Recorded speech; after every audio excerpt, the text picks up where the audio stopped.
Chères Centriennes et chers Centriens, je vais vous parler ce soir de l'urbanisme. La commune se trouve aujourd'hui confrontée à des enjeux majeurs dans des domaines essentiels tels que le logement, l'urbanisme, l'environnement et le développement économique. Peu après notre investiture en 2020, un arrêté de carence nous a été adressé par la préfecture en raison d'un manque de construction de logements sociaux que les municipalités précédentes auraient dû à minima construire. En plus des pénalités qui nous sont infligées et qui s'élèvent à ce jour à plus de 230 000 euros, l'État dispose depuis cet arrêté du droit de préempter les propriétés à vendre et de construire en lieu et place du maire, ce qui nous limite dans notre autonomie en matière d'urbanisme. Bien que l'équipe municipale actuelle ne soit absolument pas responsable de cette situation, elle met tout en œuvre pour y remédier de façon réfléchie et revendicative auprès des services de l'État, afin que l'on puisse vivre en harmonie avec les constructions à venir. Nous avons renforcé la participation citoyenne en organisant régulièrement des réunions publiques afin que chaque Centrien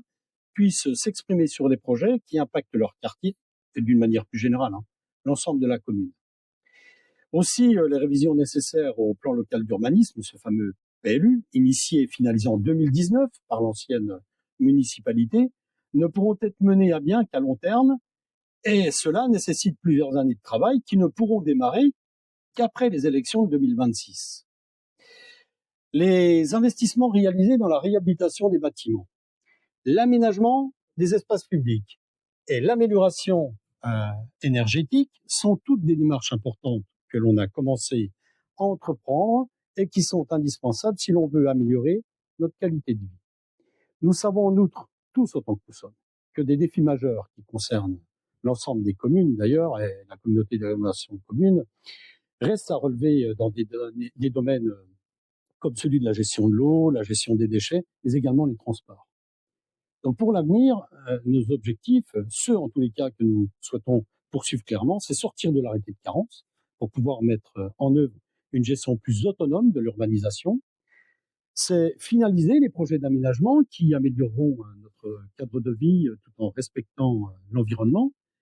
Mais c'est aussi accélérer la transition énergétique dans nos bâtiments et infrastructures publiques et poursuivre le renforcement de l'accès aux services pour tous, notamment grâce à une meilleure couverture en fibre optique et un réseau de transport adapté. Il nous faut continuer à plaider pour des solutions durables concernant la gestion de l'eau et les déchets, le but étant de réduire les coûts pour les habitants tout en protégeant notre environnement. Ces objectifs sont bien sûr essentiels pour l'avenir de Saintry-sur-Seine et c'est pourquoi il est indispensable de poursuivre nos efforts collectifs si l'on veut garantir un développement harmonieux, respectueux et durable pour notre commune.